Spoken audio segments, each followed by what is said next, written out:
Lux lucet in tenebris. A luz brilha nas trevas. O lema dos valdenses encontra-se hoje escrito em todas as igrejas do vale. Serve como uma silenciosa lembrança do seu fiel testemunho a miúde manchado de sangue através dos séculos. No entanto, o símbolo profético da mulher no deserto não se aplica somente aos valdenses. Abrange a todos aqueles cuja fé em Deus e sua palavra os fez contrariar a corrupção e as falsas doutrinas da igreja.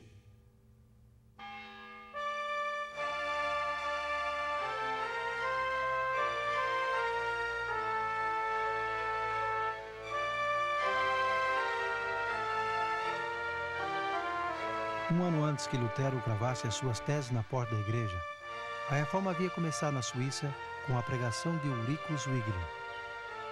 Ele falou contra a venda de indulgências e de outros abusos papais. Ensinou que a salvação só provém de Cristo. Mas não foi de Lutero que ele aprendeu estas coisas, senão pelo estudo das Escrituras. Nos estados alemães, Lutero destacou-se entre todos os reformadores. Mas nos distritos suíços, muitos homens piedosos chegaram a ser campeões da fé. Muitos dos líderes prominentes são lembrados nesse monumento da Reforma em Gênova. Guilherme Farel, conhecido por alguns como Lutero da Suíça francesa, João Calvino e Teodoro Bessa, sucessor e biólogo de Calvino. Calvino nasceu na França e foi guiado à fé da Reforma por seu primo Pedro Oliveiton, que mais tarde traduziu a Bíblia ao francês para os valdenses. Aos 25 anos de idade, Calvino foi para Basileia, na Suíça. Ali ele completou e publicou o que provavelmente foi o tomo mais influente da Reforma Protestante: a instituição da religião cristã. O seu objetivo era apresentar as grandes verdades da fé cristã, como ele achava que haviam sido antes de ser corrompidas pela Igreja de Roma. Em 1536, Calvino foi nomeado pastor e professor em Gênova.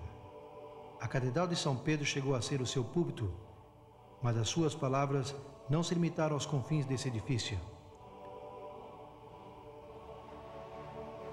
Durante os últimos 25 anos de sua vida, Calvino tentou fazer de Gênova um modelo prático de uma cidade cristã. Por sua influência, Gênova chegou a ser um centro para a fé reformada na Europa.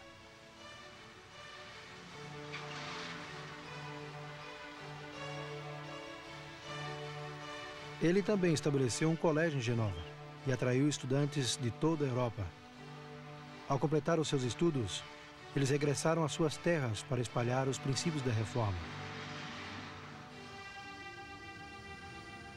Um estudante que veio da Escócia como refugiado foi João Knox. Ele chegou a ser o íntimo amigo e ardente discípulo de Calvino.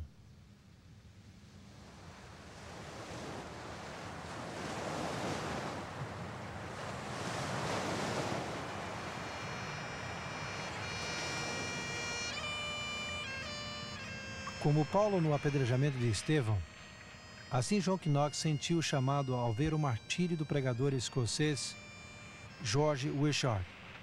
Aqui em frente ao castelo de Santo André, as letras GW marcam o lugar onde Wishart foi queimado na fogueira em 1546. Mais tarde, Knox regressou à Escócia e veio para cá, Santo André, o centro eclesiástico da Escócia no século XVI. A sua catedral era uma das maiores do cristianismo.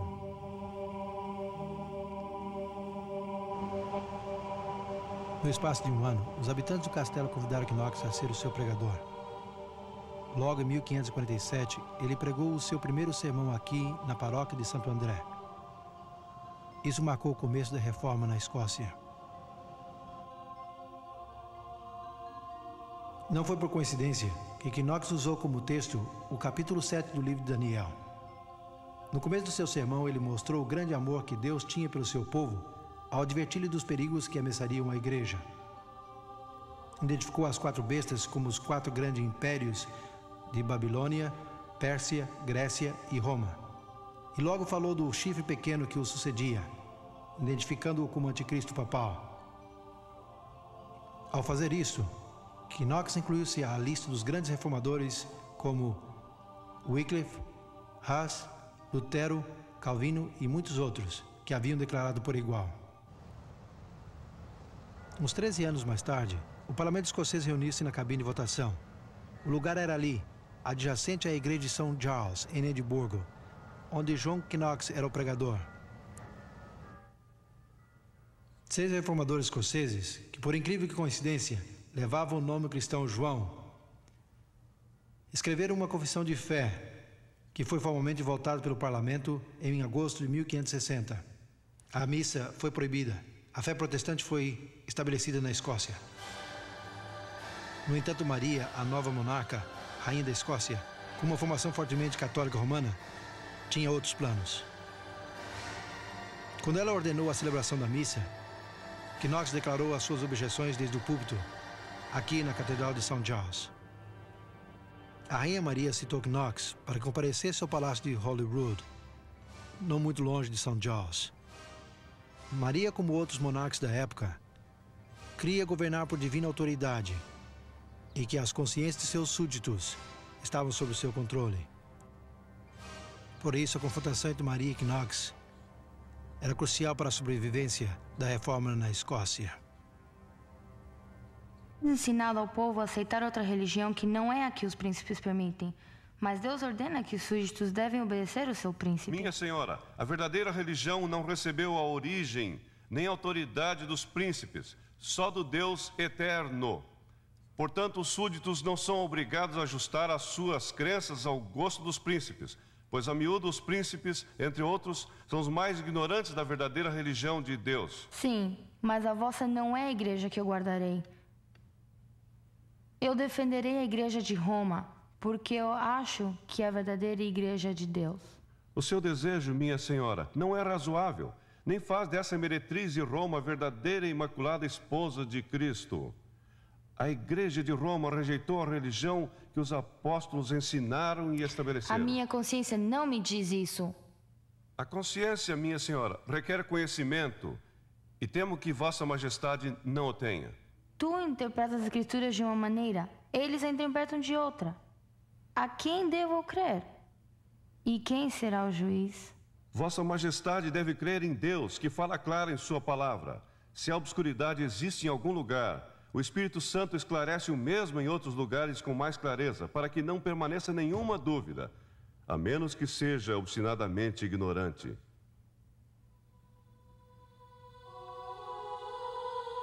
Lutero perante Carlos V em Worms, Knox perante a Rainha Maria em Holyrood, foram os momentos mais dramáticos da Reforma. Em ambos os casos, a vitória daqueles que tiveram uma fé incomparável em Deus e na verdade de sua causa.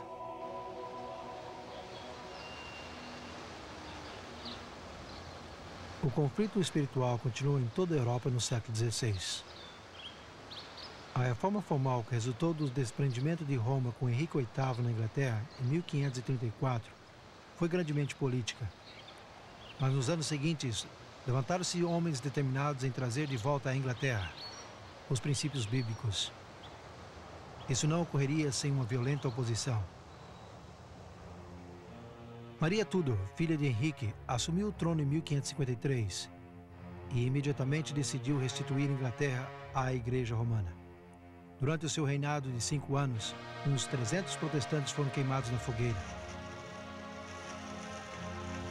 John descreve a igreja no tempo da cruz em diante como o povo de Deus sendo acusado por Satanás e suportando grande sofrimento até a mesma morte.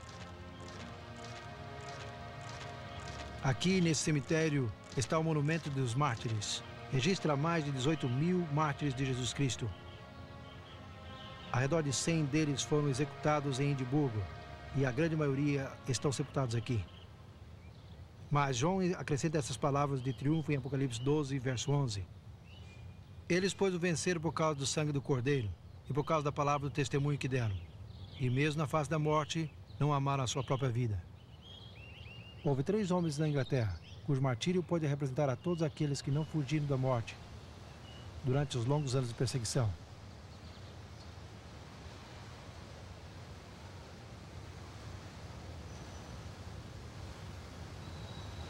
Em Em Oxford, encontra-se o monumento dos mártires, erigido a Nicholas Ridley, bispo de Londres, e a Hugo Latimer, campeão de Henrique VIII, e a Thomas Cranmer, primeiro arcebispo protestante de Canterbury.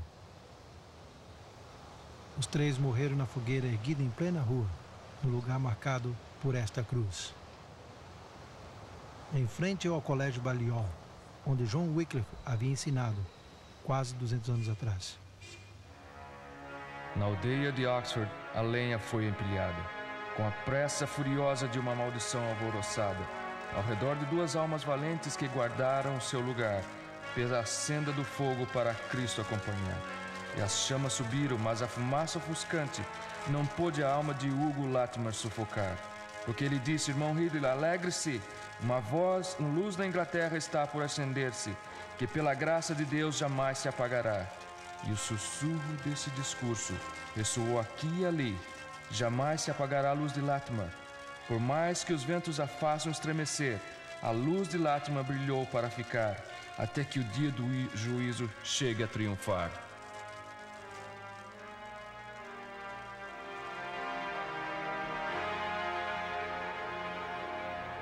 E assim teve que ser.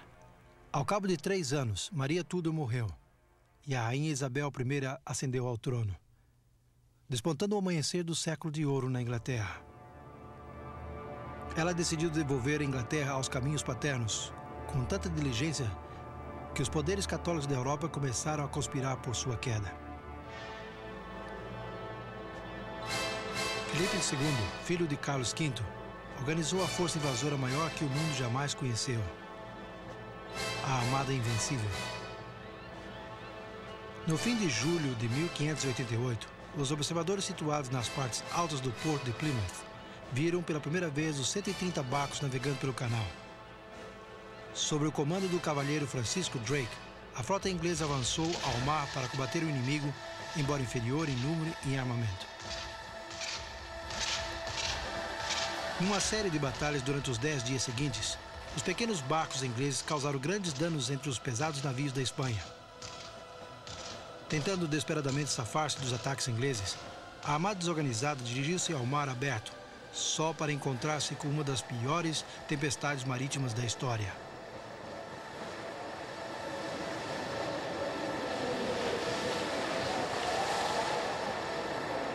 Rodopiando pelas costas da Noruega, colidindo contra os penhascos das ilhas Shetlands, Orcadas e Hébridas, e sendo arrebatada de volta ao sul para a Irlanda, a armada fugia, embora ninguém a perseguia. Dos 30.000 homens a bordo, apenas 10.000 regressaram à Espanha. Filipe II e os reis católicos ficaram atônitos.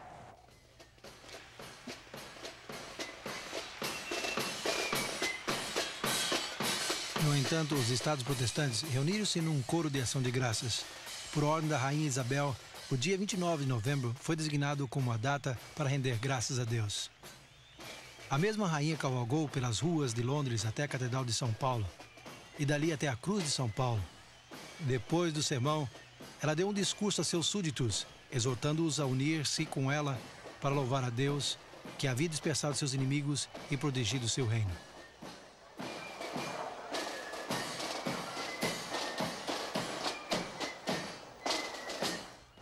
Aqui em Plymouth, no monumento que comemora a cena da Armada, aparece gravada essas palavras enigmáticas.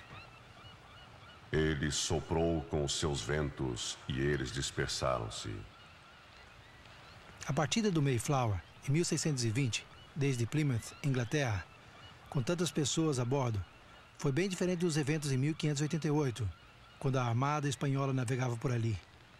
Mas isso também está relacionado com a lenda da mulher vestida do sol.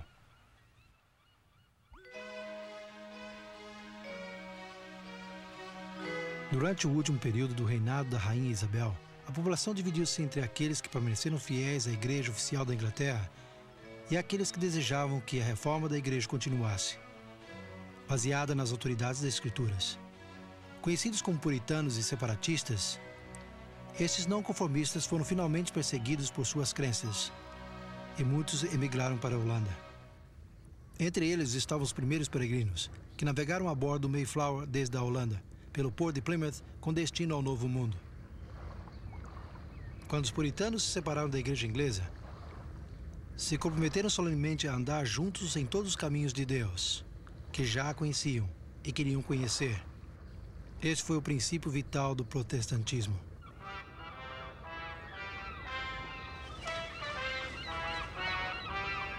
Antes que eles embarcassem na Holanda em 1620, o seu pastor John Robson deu sermão de despedida.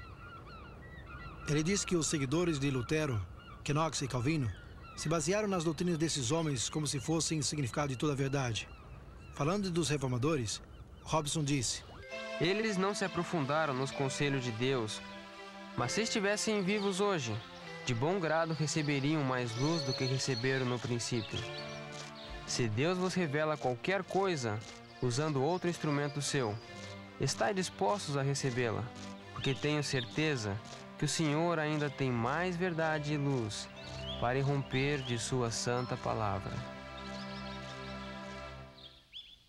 Pouco podia ele entender o real significado de suas palavras.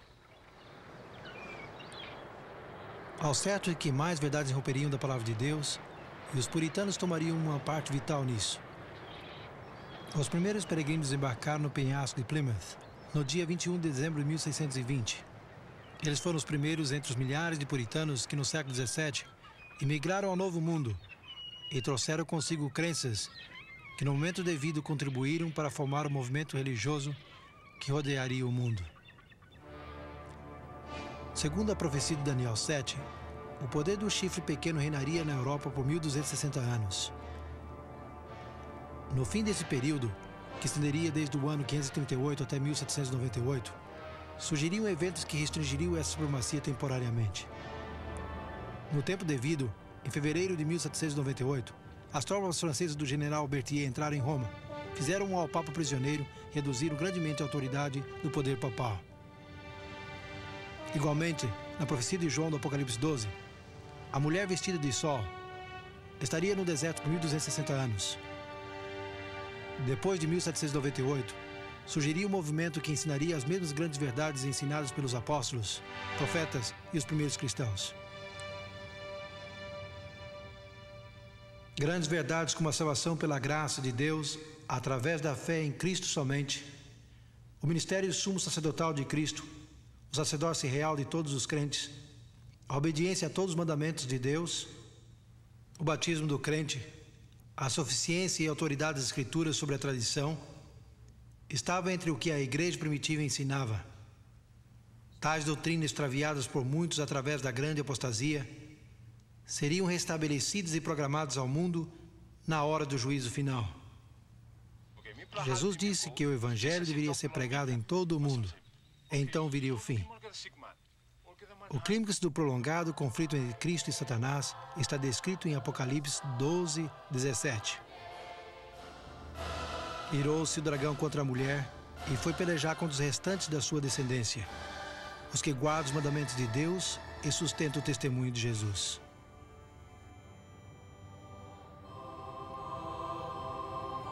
O conceito bíblico de descendência é um grupo de pessoas de qualquer idade que sobrevive à calamidade e que é fiel a Deus e aos princípios de sua palavra num tempo de apostasia remanescente.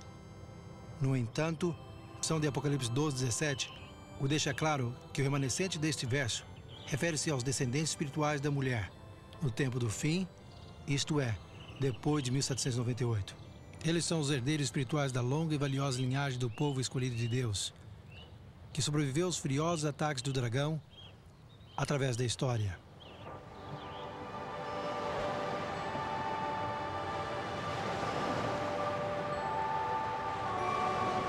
Então a obra da reforma não termina com Lutero, Knox, os puritanos ou com os primeiros peregrinos que embarcaram ao Novo Mundo. É um processo que continua e a sua próxima fase nos leva ao começo do século XIX na América e à origem de um movimento profético que rapidamente capturou a atenção de muitos ao redor do mundo.